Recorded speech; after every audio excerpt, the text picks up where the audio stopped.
Situated in the Rust Belt sits a common sight, an abandoned factory. Like every factory, it harbors a story. The Arnolt Corporation is the story of a man who built an empire only to fade into obscurity decades later. This is the story of Stanley Arnolt. Stanley Harold Arnolt was born in Albany, Georgia in 1906 to a family of bookbinders from Chicago.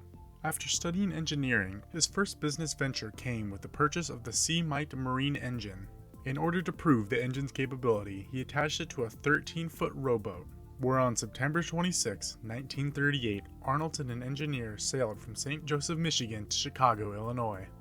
After battling waves and fog, the two arrived at a Navy pier and were greeted by the phrase, quote, "Hello there, Wacky," unquote. Following the event, the Chicago Daily News published an article titled, "Wacky Comes Through in Fog, Crosses Lake in 13-Foot Boat." The nickname stuck, and thus Stanley Wacky Arnolt was born. In 1939, Arnolt moved his operations to Warsaw, Indiana, and a year later he formed Atlas Steel and Tube Division for the production of tubular frames and for casual furniture.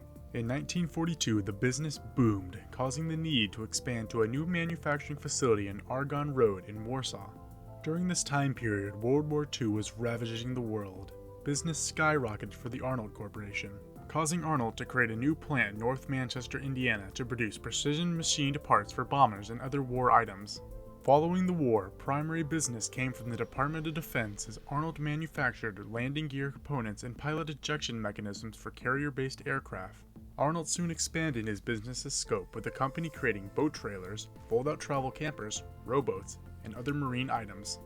The Arnolt Corporation further diversified in 1950 by acquiring the Climax Machinery Company, a manufacturer of slicing machines and club smokers. Everything would change in 1952 when Arnolt attended the Turin Automobile Show in Turin, Italy. At the event, Arnolt would meet Giovanni and Nuccio Bertone. Their company, Bertone, was an automobile company which had managed to survive both World Wars and the Great Depression. After taking a liking to their vehicles, Arnolt purchased 200 cars. For Arnolt, this wasn't an unreasonable request, but for Bertone, a company that only produced a limited amount of cars per year, they were reluctant. Nuccio attempted to talk Arnolt out of the deal by citing the high price, but Arnolt was unpersuaded, thus beginning the Bertone-Arnolt relationship, leading Arnolt to eventually take a position on Bertone's board of directors and eventually becoming vice president of the company. While Arnolt was an astute businessman, he didn't stray away from his hobbies. In his spare time, he enjoyed playing hymns on his organ. Arnolt and his wife Gwen were avid racers. During 1952, Arnolt revealed his collaboration with Bertone, the Arnolt Bristol, at a race in Elkhart, Wisconsin, USA.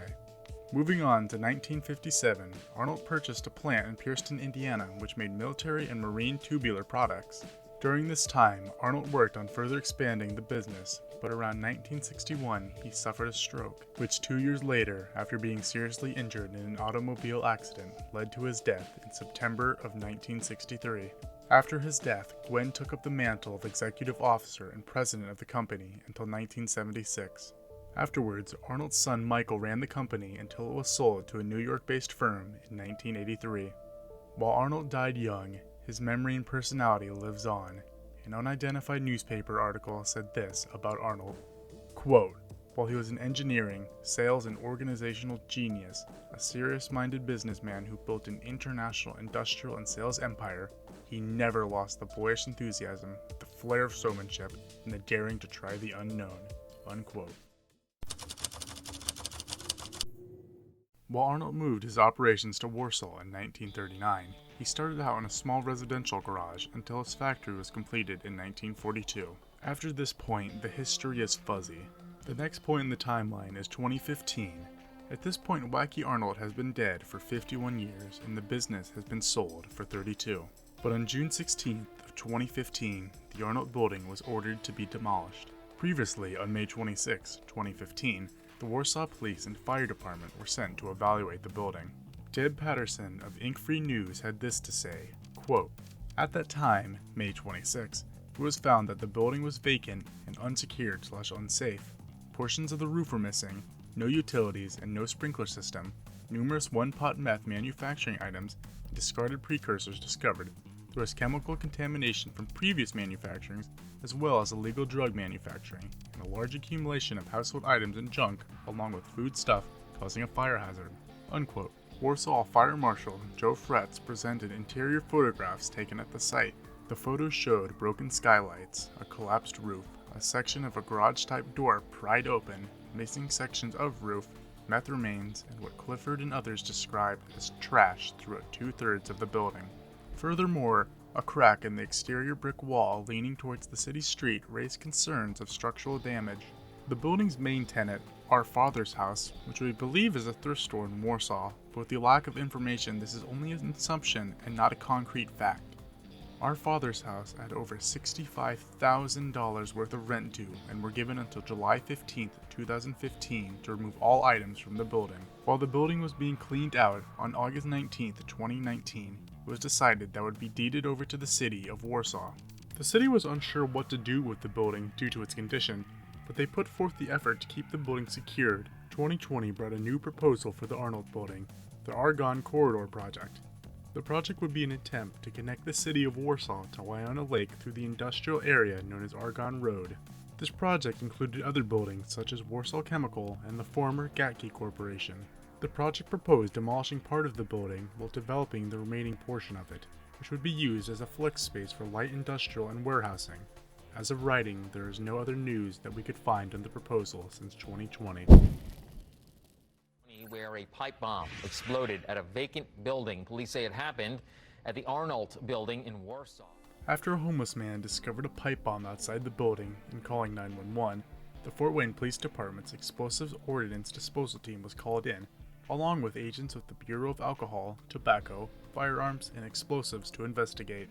When attempting to render the device safe, it exploded. Nobody was hurt and no significant damage was reported. Ronnie Das of WSBT said, quote, "A nearby chemical plant worker was concerned about an explosion so close to his facility and a gas station." Unquote. William King Jr., Warsaw Chemical employee, said, quote, "It could have wiped out blocks, city blocks, and people would have lost lives all over." Unquote. As of writing, there are no suspects in this case. The Arnolt Corporation building stands today as a reminder of the legacy of Wacky Arnolt. It currently sits as a dilapidated structure, unwanted by the very city it flourished in. With new proposals and its troubled history, this building's time could be running out. Even when it is long gone, its impact on Warsaw, Indiana will linger for years. Thank you for watching, and good night.